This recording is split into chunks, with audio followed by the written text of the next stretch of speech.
அனைவருக்கும் வணக்கம். இந்த பதிவு எதுக்காகனா, சவுக்கு சங்கருங்கிற ஒரு தெருப்பொறிக்கு நாய்க்காக இந்த பதிவு. சவுக்கு சங்கர் தெருப்பொறிக்கு நாயே, காவல்துறையை பற்றி தவறாக பேசினா இனிமேல் செருப்பை கழட்டி அடிச்சுடுவான். நாயை செருப்பை கழட்டி அடிச்சுடுவேன். காவல்துறை பற்றி என்னடா தெரியும் உனக்கு? பெண் காவலரை பற்றி தப்பாக பேசியிருக்க? பெண் காவலரை பற்றி தப்பாக பேசுறதுக்கு உனக்கு தகுதி இருக்குது? ஏண்டா ஏடிஜிபியை பேசுகிற அளவுக்கு நீ அவ்வளோ பெரிய ஆள் ஆகிட்டியா?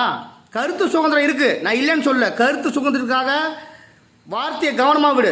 என்ன, போலீஸு கூட 13 வருஷமாக பழகிட்டு இருக்கேன். நான் போலீஸு கூட 13 வருஷமாக பழகிட்டு இருக்கேன். அவங்க என்ன படுறாங்க, என்ன கஷ்டப்படுறாங்க, என்ன துணுப்படுறாங்க, என்ன நிலைமையில் இருக்காங்க, ஒவ்வொரு நாளும் என்ன கஷ்டப்படுறாங்கன்னு எனக்கு பக்கத்தில் இருந்து பார்த்து எனக்கு தெரியும்.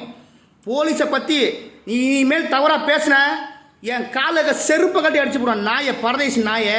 என்னடா அவனுக்கு தகுதி இருக்குது போலீஸை பற்றி பேச? 2022 நீ ஜட்ஜி நீதிபதியை பற்றி பேசின பற்றியா? அப்போவே உன்னை தூக்கி உள்ளே வச்சு செஞ்சுருக்கணும். இதே நீதிபதி ஏதோ 6 மாதம் ஜெயிலில் வச்சு வெளியே அமிச்சிட்டாங்க.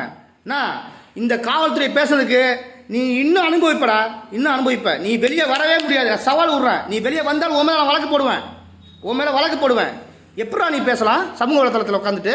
காவல்துறையை பற்றி தமிழ்நாடு காவல்துறை என்னன்னு தெரியுமா உனக்கு? தமிழ்நாடு போலீஸ் என்னன்னு தெரியுமா உனக்கு? என்ன நாயை, நீலாம் ஒரு துறையில் வேலை செஞ்சுருக்க. திருட்டு போய் ஐயா கேட்பேன். ஒரு சொந்தமாக ஒரு யோசிச்சு ஏதாவது பேச தெரியுதா உனக்கு? காவல்துறை பற்றி இனிமேல் இங்கே பாரு தம்பி, இன்னும் இந்த மாதிரி பார்த்துட்டு இருக்க மாட்டோம். போலீஸுக்கு யாரும் இல்லை, போலீஸ் சங்கம் இல்லை, போலீஸை பேசினா யார் வருவா, யார் கேட்பா அப்படின்ட்டு. போலீஸை பற்றி பேசினா முதல் நான் வருவேன்டா. நாயை, தெருப்பொறிக்கு நாயை. காவல்துறையை பற்றி நீ பேசின இனிமேல் இது உனக்கு இது இங்கே பாரு, இது இந்த தண்டனை இனிமேல் வெளியே வர முடியாது. இதுக்கப்புறமும் நீ வெளியே வர முடியாத அளவுக்கு நாங்கள் வழக்கு கொடுப்போம். புரியுதா? எல்லாரும் சேர்ந்து, பொதுமக்கள்லாம் சேர்ந்தே வழக்கு கொடுப்போம். தமிழ்நாடு போலீஸை பற்றி பேசுறதுக்கு உனக்கு என்னடா அவ்வளோ தகுதி உனக்கு? ஏண்டா காசு வாங்கிட்டு மாரடிக்கிற நாயை, அனிதா செத்ததுக்கு காசு வாங்கிட்டு கொச்சையாக பேசுகிறான் நாயை, தேவேந்திர குல வேற மக்களை பற்றி தப்பாக பேசுகிறா பரதேசி நாயை. எப்படா நீ பேசுகிற? யாரா அவனுக்கு காசு கொடுக்குறா? யாரா அவனுக்கு தைரியம் கொடுக்குறா? நாட்டில் எவ்வளோ பிரச்சனை கிடக்கு, நாட்டில் எவ்வளோ பிரச்சனை இருக்குது. கனிம வளத்தை அள்ளிட்டு போகிறான், மண்ணை அள்ளி வைக்கிறான், மரத்தை வெட்டி விற்கிறான், மலையை சுரண்டி விற்கிறான் கல்குவாரிங்கிற பேரில். அதை பற்றி இன்றைக்கா பேசிக்கிறான் நாயை. திமுகவை பற்றியும் காவல்துறையை பற்றியும் கட்சிகளை பற்றியும் காசு வாங்கிட்டு என்னக்கா இப்படி பேசுகிற நீ? எதுக்கு இப்படி பேசுகிற? நாட்டு நல்லதுக்காக ஏதாவது என்ன பேசிக்கிறா நீ? அதிகாரிகளை பற்றி பேச உங்கள்கிட்ட தகுதி இருக்குது? அவர் ஏடிஜிபி யாரும் தெரியுமா உனக்கு? உனக்கு யாரும் தெரியுமா?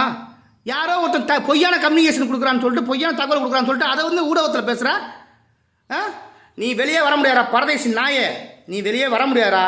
நீ வெளியே வந்தாலும் உன் மேலே வழக்கு போட்டு உன்னை வெளியே வராத வரைக்கும் நாங்கள் பண்ணுவோம்டா. இந்த பெண் காவலர்களுக்கு நான் ஒன்றே சொல்லிக்கிறேன். தயவு செஞ்சு இந்த நாய் மேலே எல்லா பெண் காவலரும் வழக்கு கொடுங்க. எல்லா போலீஸ் அதிகாரியும் வழக்கு கொடுங்க. போலீஸ் அருண்குமார் சார்லேருந்து எல்லா பெண் காவலர், உதவி ஆய்வாளர், பெண் காவலர் எல்லாருமே கொடுங்க. எல்லாரும் வழக்கு கொடுங்க. வழக்கு கொடுத்து அந்த நாயை வெளியே வராத அளவுக்கு நீங்கள் பண்ணணும். உங்களுக்கு ரோசமான போலீஸுக்கு இருந்தால் நீங்கள் உண்மையிலே வழக்கு கொடுங்க. வழக்கு கொடுத்து எல்லா காவலர் எல்லா ஸ்டேஷன், தமிழ்நாடு ஃபுல்லாக எல்லா ஸ்டேஷன்லையும் சவுக்கு சங்கர் மேலே நீங்கள் போலீஸாக கேஸ் கொடுங்க. தனிப்பட்ட முறையில் கொடுங்க. பெண் காவலருக்கு கொடுங்க. நீங்கள் கொடுங்க. அதுக்கப்புறம் என்ன ஆகணும் பாருங்கள். இனிமேல் அவன் போலீஸை பற்றி பேசுறதுக்கு பயப்படணும். போலீஸை பற்றி பேசுறதுக்கு பயப்படணும்.